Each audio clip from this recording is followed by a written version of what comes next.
plan como este, medidas como estas, ¿qué significa? Bueno, yo creo que lo que están haciendo de cara al pueblo norteamericano es conculcar cada vez más los derechos del pueblo norteamericano a tener relaciones normales con cualquier nación del mundo. Le siguen impidiendo al pueblo norteamericano viajar a Cuba, el único país del mundo al que le impiden viajar. Le impiden al pueblo norteamericano tener relaciones comerciales con un vecino cercano, con un país que además puede ofrecer al pueblo norteamericano numerosas posibilidades desde el punto de vista científico, del turismo. O sea, están tratando de impedir que haya una relación normal entre dos pueblos que son vecinos y que tienen también una tradición histórica común, y creo que esto demuestra que el plan Bush va dirigido también contra el pueblo norteamericano, a quien usan de cómplice para aplicar la política de cambio de régimen en Cuba, porque el dinero que el plan Bush establece para lograr sus objetivos es dinero del contribuyente norteamericano. Al mismo contribuyente que le están quitando programas sociales, programas educacionales, ahora le están diciendo que hay que dedicar dinero para una televisión, por ejemplo, que no se ve en Cuba. Así mismo, y además de eso es al mismo ciudadano norteamericano que le impiden a intercambios académicos con Cuba y usan este tema de manera cínica para entrenar a la contrarrevolución, a sus mercenarios en Cuba. Sin embargo, no permiten que haya un intercambio normal entre los dos pueblos. Bruno, para las autoridades cubanas, ¿qué significado tiene, en primer lugar, la presencia del Pentágono dentro de las agencias que participan de la elaboración de este informe y la existencia de un programa secreto o de un capítulo secreto del informe? Y en segundo lugar, esas existencias y esos planes, ¿qué modifican de la política cubana?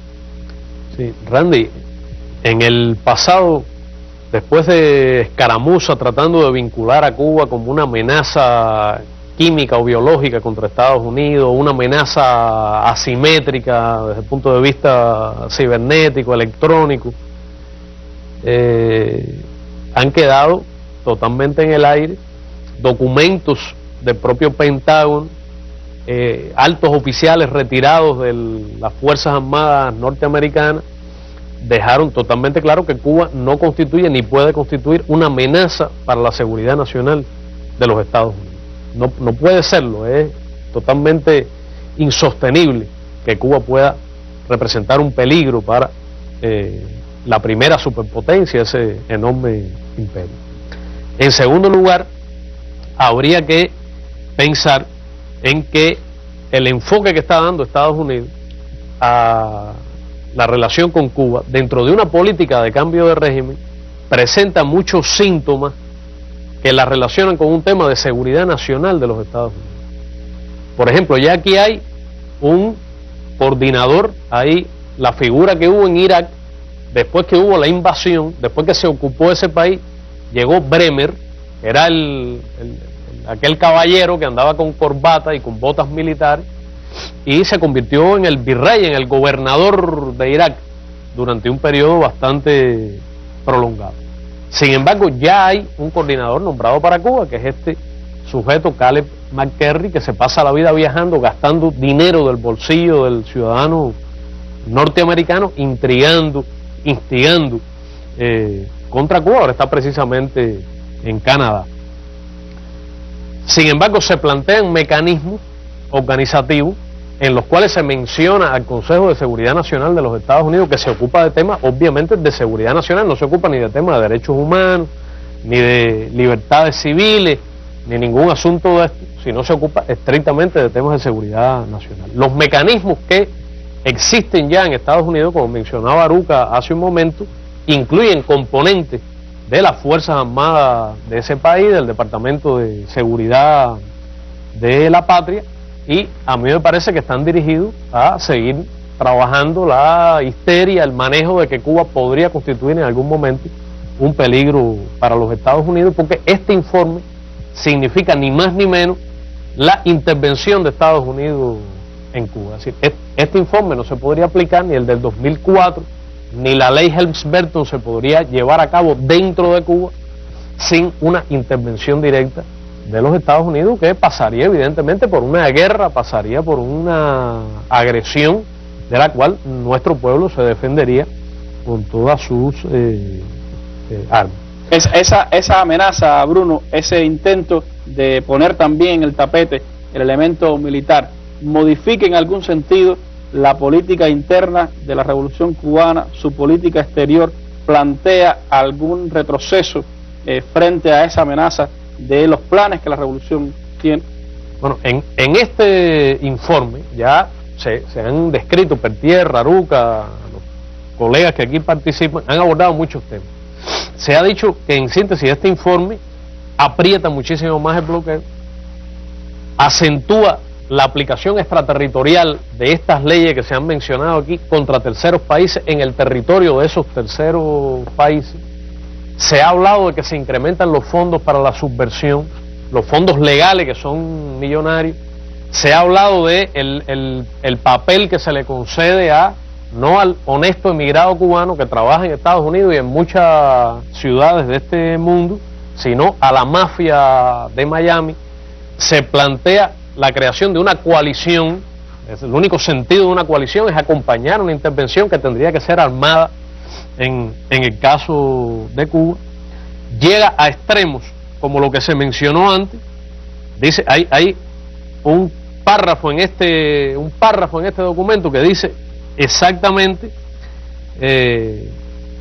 hacer más estrictas las regulaciones para denegar licencia de exportación de equipamiento médico, cosmético u otro destinado a operaciones y programas médicos en gran escala relacionados con pacientes extranjeros. Es una descripción de la Operación Milagro o del programa de formación de médicos. Cuba se ha comprometido a la formación de 200.000 médicos y la realización de 6 millones de operaciones oftalmológicas en los próximos 10 años, mayormente para América Latina y en general para el tercer mundo. Habla aquí también de restringir es decir, hacer más estrictas las regulaciones para exportaciones de carácter humanitario, y menciona incluso, condena aquí, impide, prohíbe trasladar ayuda humanitaria a través del Consejo de las Iglesias Cubanas, que es un órgano ecuménico en el que hay decenas de denominaciones, iglesias. Ataca a los creyentes cubanos, ataca al Consejo Nacional de Iglesias de los Estados Unidos, que ha levantado una vehemente protesta y cartas irritadísimas de ese consejo, que se sienten atacados por este documento. Pero al mismo tiempo, Randy, hay un párrafo aquí que mencionó Peltier, está aquí, que dice: "This is an unclassified report. For reasons of national security and effective implementation, some recommendations are contained in a separate classified annex." Dice, este es el público, el no clasificado, pero hay un anexo clasificado. Dentro de 30 años, a lo mejor sabremos exactamente qué es lo que se plantea allí. Pero si no es fondos para la subversión, si no es intensificar más el bloqueo, si no es tratar de crear una coalición para invadir a Cuba, ¿de qué se puede hablar? Del asesinato de Fidel, de una intervención militar, de fondos encubiertos, de terrorismo de Estado. Es decir, es para alarmarse el simple reconocimiento de un plan ilegal como este y además la existencia de un documento secreto. Creo que son razones más que suficientes, por supuesto, para convertir a este en un tema importante de debate en nuestra mesa redonda internacional, las amenazas para Cuba, las implicaciones que este plan tiene para otros países latinoamericanos, el sentido de ataque incluso contra obras tan humanitarias como la Misión Milagro que Venezuela y Cuba desarrollan en función de los intereses de grandes mayorías en nuestro continente. Un plan que está en la mesa del gobierno de los Estados Unidos y que constituye una amenaza para Cuba y para el resto de la región. Le agradezco muchísimo a ustedes haber compartido estas reflexiones en nuestra mesa redonda internacional, y le agradezco también a todos los que han estado atentos a la señal de Telesur para seguir construyendo desde esta parte del mundo una nueva u otra visión del mundo. Muy buenas noches.